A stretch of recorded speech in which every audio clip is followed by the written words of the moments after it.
প্রিয় শিক্ষার্থীবৃন্দ, DRM United ideal college কর্তৃক আয়োজিত অনলাইন ক্লাসে সবাইকে জানাই স্বাগত। আশা করি প্রিয় শিক্ষার্থী তোমরা সকলেই ভালো আছো। আমি অন্যদিনের ন্যায় তোমাদের সামনে হাজির হয়েছি অত্র কলেজের অর্থনীতি বিষয়ের প্রভাষক শ্যামল কুমার বৈদ্য। প্রিয় শিক্ষার্থী, এই করোনা মহামারীর মধ্যেও আমরা কিছুটা হলেও তোমাদের ক্ষতি পুষাই দেওয়ার চেষ্টা করছি এই অনলাইন ক্লাসের মাধ্যমে। তোমরা যদি আমাদের সাথে থাকো, আমাদের কর্মপ্রচেষ্টা, আমাদের সকল কিছু সার্থক হবে। তোমরা আমাদের সাথে থাকো, তোমরা নিজেরা উপকৃত হও, আমাদেরও কর্মপ্রচেষ্টা সার্থক করো, এই আশা কামনা করে আজকে তোমাদের সামনে একটা নতুন জিনিস নিয়ে হাজির হয়েছি। সেটা হচ্ছে অর্থনীতি প্রথম পত্রের 9ম অধ্যায়। অধ্যায়টার নাম হচ্ছে সামগ্রিক আয় ও ব্যয়। ঠিক আছে, সামগ্রিক আয় ও ব্যয়। প্রিয় শিক্ষার্থী, আসলে এটা কিন্তু অনেক বৃহৎ বিষয়।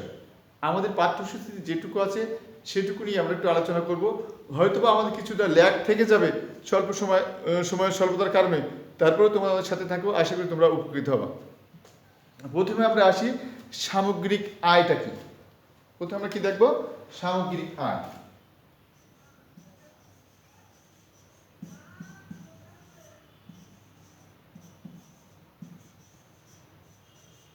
সামগ্রিক আয়। প্রিয় শিক্ষার্থী, একটা দেশে প্রতিটি আর্থিক বছর অর্থাৎ নির্দিষ্ট সময় বিভিন্ন ধরনের বা অনেক দ্রব্য সামগ্রী ও সেবাকর্ম উৎপন্ন হয়।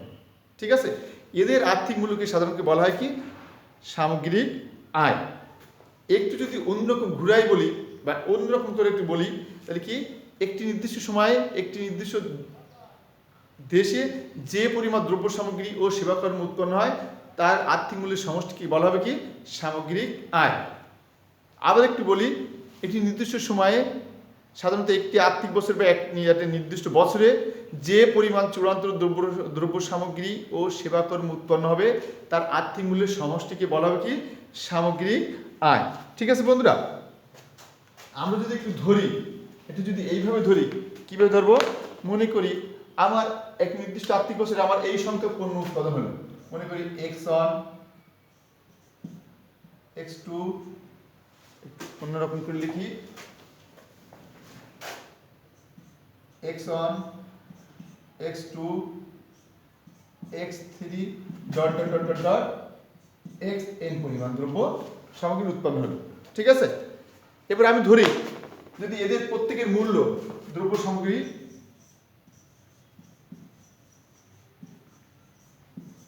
আর এদের প্রত্যেকের মূল্য যদি ধরি বা আর্থিক মূল্য যদি ধরি, এইটার মূল্য কত? ধরি যদি P1, এইটার মূল্য যদি ধরি P2, এইটার মূল্য যদি ধরি P3 dot dot dot dot dot Pn, যদি এদের মূল্য ধরি। ঠিক আছে বন্ধুরা, তাহলে আমার সামগ্রিক আয়টা কত হবে? সামগ্রিক আয় ওয়াই সমান x1 P1 যোগ x2 P2 যোগ x3 P3 dot dot dot dot dot dot dot যোগ xn Pn। ঠিক আছে বন্ধুরা, তাহলে আমরা কি ধরলাম? আমরা ধরলাম হচ্ছে, আমি ধরে নিলাম যে আমার দ্রব্য সামগ্রী হচ্ছে কি? x1 x2 x3 dot dot dot dot xn। ঠিক আছে, এই দ্রব্য সামগ্রীর মূল্য ধরলাম, x1 দ্রব্যের মূল্য ধরলাম P1, x2 দ্রব্যের মূল্য ধরলাম P2, x3 দ্রব্যের মূল্য ধরলাম P3 dot dot dot dot xn দ্রব্যের মূল্য ধরলাম কি? Pn। ঠিক আছে, তাহলে আমি সামগ্রিক আয়টা কত পাবো? সবগুলোর মূল্য যোগ করে যেটা হবে, সবগুলোর মূল্য এর মূল্য যোগ, x1 দ্রব্যের মূল্য কত হয়েছে? x1 P1 যোগ এইটার মূল্য হবে x2 P2 যোগ এটার মূল্য হবে x3 P3 যোগ dot dot dot dot xn Pn। ঠিক আছে বন্ধুরা, তাহলে আমরা কি পেলাম? আমরা সামগ্রিক আয়টা কিন্তু এই সূত্রের আকারে পেয়ে গেলাম। ঠিক আছে, এইটা যদি আমরা একটু সংক্ষেপে লিখি, এইটা যদি আমরা একটু সংক্ষেপে আসি, তাহলে কি হবে? সমান, এটা হবে কি?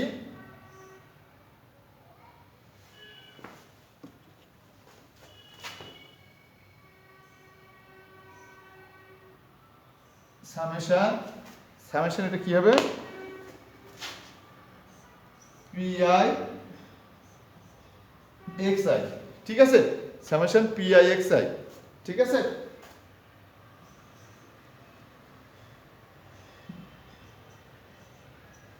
আই ইজ ইকুয়াল টু 1 থেকে n পর্যন্ত, ঠিক আছে তো। এই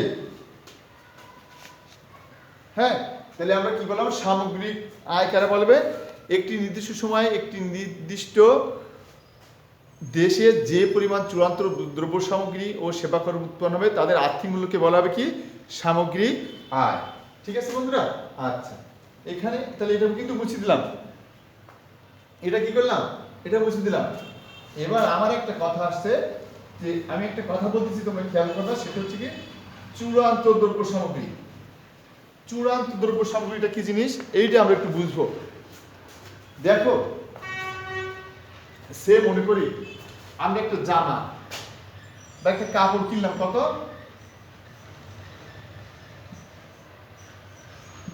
একটা কাপড় কিনলাম মনে করো 500 টাকা দিয়ে, ঠিক আছে। আচ্ছা আচ্ছা, এই কাপড়টা আগে আগে ছিল কি, আগে ছিল সুতা, সরি, এই কাপড়টা হওয়ার আগে কাপড়টা কি ছিল, সুতায় ছিল, সুতা ছিল। এই সুতাটা আগে ছিল কি, তুলা। তাহলে আমরা কি পাই, তুলা থেকে পাই সুতা, সুতা থেকে পাই কাপড়, তাই তো। কাপড় যদি আমার 500 টাকার হয়, আমার সুতাও কি 500 টাকা ছিল, নিশ্চয়ই না, 500 টাকার চেয়ে কম ছিল, ধরলাম 400 টাকা। সুতা যদি 400 টাকা হয়, তুলা কি 400 টাকা ছিল, নিশ্চয়ই না, ধরলাম 300 টাকা। 300 টাকা। চূড়ান্ত দ্রব্যের সংজ্ঞাটা বলি, প্রাথমিক দ্রব্যটা বলি, যে দ্রব্য আমরা সাধারণত প্রকৃতি থেকে পাই সেটা হচ্ছে কি প্রাথমিক দ্রব্য। আর প্রাথমিক দ্রব্য প্রক্রিয়াজাত করার মাধ্যমে যেটা পাওয়া যায় সেটা হচ্ছে কি মাধ্যমিক দ্রব্য। আর প্রাথমিক ও মাধ্যমিক দ্রব্যকে প্রক্রিয়াজাত করে ভোগের উপযোগী করে তোলাই হচ্ছে চূড়ান্ত দ্রব্য, যেটা আমরা ভোগের উপযোগী করে তুলি। তুলাটা মনে করো আমরা প্রাথমিক দ্রব্য, সুতাটা হচ্ছে মাধ্যমিক দ্রব্য, আর কাপড়টা হচ্ছে কি চূড়ান্ত দ্রব্য, ঠিক আছে। দেখো, আমরা যদি এখানে এই তিনটে যোগ করি, এই তিনটে যদি যোগ করি তাহলে কি হচ্ছে, 4 আর 3 700 500 1200 টাকা হচ্ছে, তাই না। কিন্তু আমার দেখো তো দেখি, আমার আয় কি সত্যি আমাকে 1200 টাকা হয়েছে না, কারণ কি এই যে 300 টাকা কিন্তু এর মধ্যে রয়ে গেছে, এর মধ্যে কি হয়েছে, এইটা সমান 300 যোগ 100, মানে সুতা টুতা তৈরি করতে যা খরচ হয়েছে সেই 100, এই 300 কিন্তু এই, আর 100 টাকা এক্সট্রা যোগ হয়েছে সুতা এসে, ঠিক আছে। আচ্ছা, এই 500 টাকা দেখবেন দেখি, এখানে হবে 400 যোগ আর 100, এই 400 কিন্তু এই। সেই জন্য আমরা জাতীয় আয় বা সামগ্রিক আয় হিসেব করার সময় কিন্তু আমরা এই দুটো ধরবো না, আমরা ধরবো কিন্তু এই দুটো, এইটা শুধুমাত্র, কারণ কি এইটা আমার এই দুটো নিয়েই কিন্তু এইটা, ঠিক আছে, বুঝা গেছে বন্ধুরা। সেই জন্য আমি চূড়ান্ত দ্রব্য সামগ্রীর কথাটা বলতেছি। যদি আমি চূড়ান্ত দ্রব্য সামগ্রী না করে যদি প্রাথমিক ও মাধ্যমিক দুটাই করি, তাহলে কি হবে, আমার জাতীয় আয়টা বা সামগ্রিক আয়টা কিন্তু বেশি হবে। সেই জন্য সবসময় আমি চূড়ান্ত দ্রব্যের হিসাবটা কিন্তু নিয়ে আসবো, ঠিক আছে। আচ্ছা, ধন্যবাদ। এবার দেখো, সামগ্রিক আয়ের ধারণাটা বিভিন্ন জন বিভিন্ন দিক দিয়ে দিয়েছেন। একটা হচ্ছে কি, প্রথমটা আসি উৎপাদনের দৃষ্টিকোণ থেকে।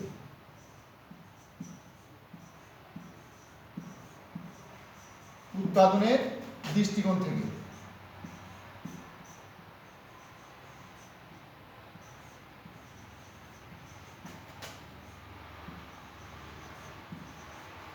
উৎপাদনের দৃষ্টিকোণ থেকে সামগ্রিক আয়ের সংজ্ঞা দিয়েছেন কে জানো, অধ্যাপক নাসা, অর্থনীতির একজন প্রাণ পুরুষ। হয়তো বা উনি, ওনার মতো মহামানব না আসলে হয়তো অর্থনীতির মানে হয়তো অনেকটা অন্ধকারে থাকতো। অর্থনীতির প্রাণ পুরুষ, একজন প্রাণ পুরুষ, ইনি কিন্তু এই যে এই উৎপাদন দৃষ্টিকোণ থেকে এই সংজ্ঞাটা দিয়েছেন। উনি এই সংজ্ঞাটা কিভাবে দিয়েছেন,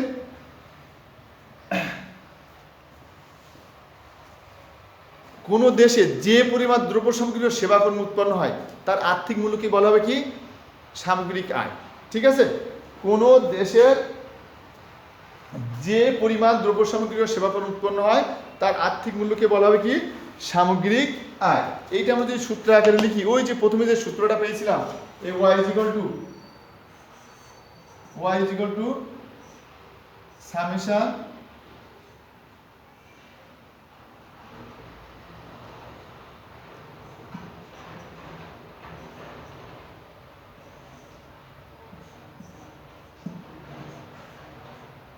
ওই যে প্রথমটা আমরা দেখছিলাম।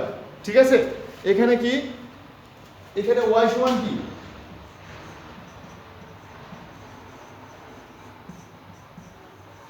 y সমান সামগ্রিক আয়। আচ্ছা, তারপরে এখানে কি? p সমান দাম, p সমান কি? দাম। x সমান দ্রব্য ও সেবা।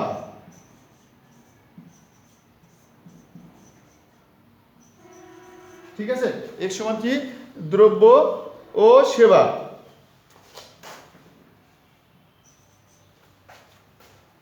i সমান 1 2 3 dot dot dot dot dot n। ঠিক আছে, আচ্ছা, এরপরে বাকি থাকলো কি? এইটা সামেশন মানে কি? সমষ্টিকরণের চিহ্ন বা যোগফল।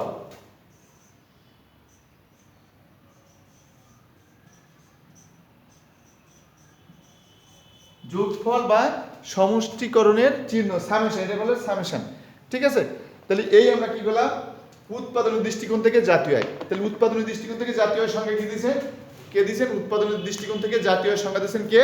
অধ্যাপক মার্শাল। উনার মতে কি, একটি নির্দিষ্ট সময়ে একটি দেশে যে পরিমাণ দ্রব্য সামগ্রী ও সেবাকর্ম উৎপন্ন হবে তার আর্থিক মূল্যের সমষ্টিকে বলা হবে কি? সামগ্রিক আয়। তাহলে সামগ্রিক আয়ের সংজ্ঞাটা কি? y is equal to summation pi xi।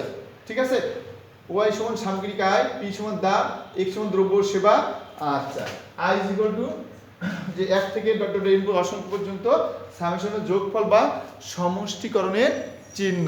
ঠিক আছে বন্ধুরা? আচ্ছা, এরপরে আসি কি? আয়ের দৃষ্টিকোণ থেকে। এরপরে আসি কি? আয়ের দৃষ্টিকোণ থেকে।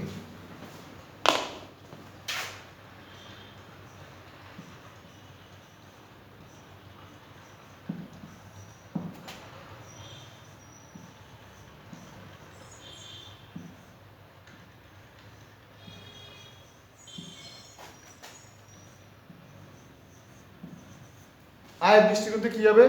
আয়ের দৃষ্টিকোণ থেকে এই সংজ্ঞা, এইটা দেখেছেন কে জানো? পিগু, অর্থনীতিবিদ পিগু। ইনিও কিন্তু আর এক প্রাণ পুরুষ অর্থনীতির। ঠিক আছে, ইনিও অর্থনীতির আর এক প্রাণ পুরুষ। ইনি এই সংজ্ঞাটা এইভাবে দিয়েছেন, জাতীয় আয় হচ্ছে বিদেশ থেকে অর্জিত আয়সহ সমাজের বস্তুগত আয়ের এমন অংশ যা অর্থের মাধ্যমে পরিমাপযোগ্য। তাহলে কি বলেছেন পিগু? জাতীয় আয় হচ্ছে বিদেশ থেকে অর্জিত আয় সহ সমাজের বস্তুগত আয়ের এমন অংশ যা অর্থের মাধ্যমে পরিমাপযোগ্য। ঠিক আছে, তাহলে উনি এটা এভাবে দিয়েছেন কি? উনি এই সংখ্যাটা এরকম দিয়েছেন কি? তার মানে কি, আমি এটা এইভাবে দেখতে পারি, উনার সংখ্যাটা কি ছিল? বিদেশ থেকে অর্জিত আয় সহ সমাজের কি বস্তুগত দ্রব্য সামগ্রীর আয়ের এমন অংশ যা অর্থের মধ্যে প্রকাশযোগ্য। ঠিক আছে, ওনার সংখ্যাটা যদি আমি এইভাবে লিখি, সেটা হচ্ছে কি? y is equal to কি? সামেশন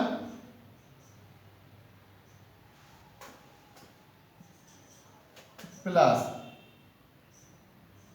সামেশন i যোগ সামেশন i। আচ্ছা, তাহলে কি কি দেওয়া যাবে? আচ্ছা, আর হচ্ছে কি?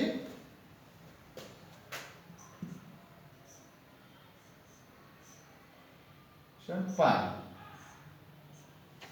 ঠিক আছে, উনি এইভাবে দেখেছেন জিনিসটা। তার মানে কি আমরা এটা এইভাবে বোঝাতে চাচ্ছি কি যে উৎপাদনের উপকরণগুলো যে আয় করে এই আয়ের সমষ্টিগুলো হচ্ছে কি সামগ্রিক আয় বা জাতীয় আয়। ঠিক আছে, উৎপাদনের উপকরণ কয়টা আমরা জানি কি উৎপাদনের উপকরণ চারটে। সে চারটে উপকরণ কি কি? ভূমি, শ্রম, মূলধন আর সংগঠন। উৎপাদনের উপকরণ কয়টা? ভূমি, শ্রম, মূলধন আর সংগঠন। লিখি আমরা এটা লিখি ভূমি,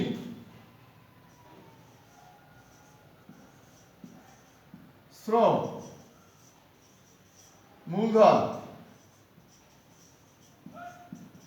একটা কি সংগঠন।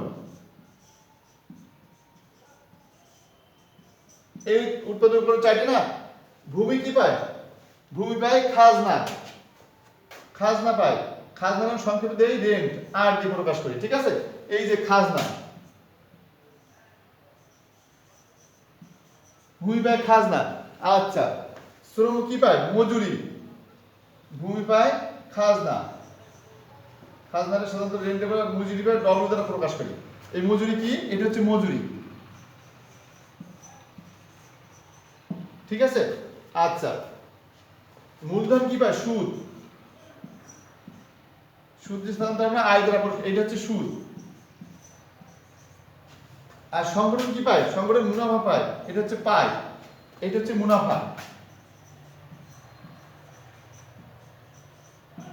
ঠিক আছে বন্ধুরা, তাহলে উৎপাদন উপকরণ কয়টা? চারটে। সেটা হচ্ছে ভূমি, শ্রম, মূলধন আর সংগঠন। ঠিক আছে, তাহলে কি ভূমি পায় খাজনা, শ্রম পায় মজুরি, মূলধন পায় সুদ আর সংগঠন পায় কি? মুনাফা। এদের এই পারিশ্রমিকগুলো যোগ করলেও আমি কি পাবো? আমি জাতীয় আয় বা সামগ্রিক আয় পেয়ে যাব। ঠিক আছে বন্ধুরা, আচ্ছা, এরপরে আরেকটা আছে কি, সেটা হচ্ছে কি ব্যয়ের দৃষ্টিকোণ থেকে। এই ব্যয়ের এই দৃষ্টিকোণ থেকে দেখেছেন কি অধ্যাপক আরভিং ফিশার, ইয়েল বিশ্ববিদ্যালয়ের ছাত্র, পরবর্তীতে ওই বিশ্ববিদ্যালয়ের অধ্যাপক আরভিং ফিশার। ঠিক আছে,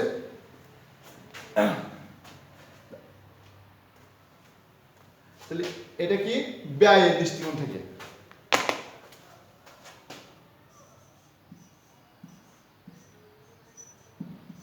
ব্যয়ের দৃষ্টিকোণ থেকে ওনার সংখ্যাটা কেমন ছিল? ওনার এটা কেমন ছিল যে একটি নির্দিষ্ট সময় একটি দেশে মোট ভোগ ব্যয় ও বিনিয়োগ ব্যয়ের সমষ্টিকে বলা হবে কি? জাতীয় আয়। একটি নির্দিষ্ট সময় একটি দেশে মোট ভোগ ব্যয় ও বিনিয়োগ ব্যয়ের সমষ্টিকে বলা হবে কি? জাতীয় আয়। সেক্ষেত্রে সূত্রটা এরকম লিখি আমি, y = c প্লাস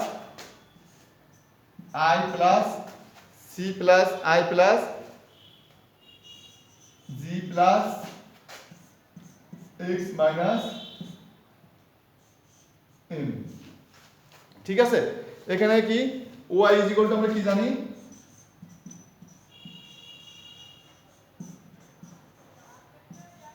সামগ্রিক আয়। আচ্ছা, c সমান কি? c সমান আমরা কি জানি বলতে পারবা? সেটা সরকারি, c সমান আছে ভোগ ব্যয়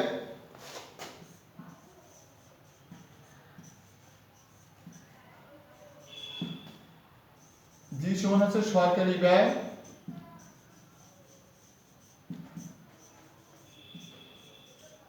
আচ্ছা, তারপরে কি আয় সমান হচ্ছে বিনিয়োগ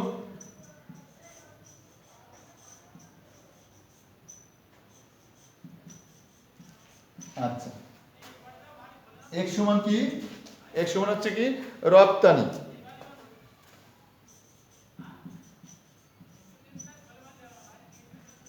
আর m সমান কি আমদানি।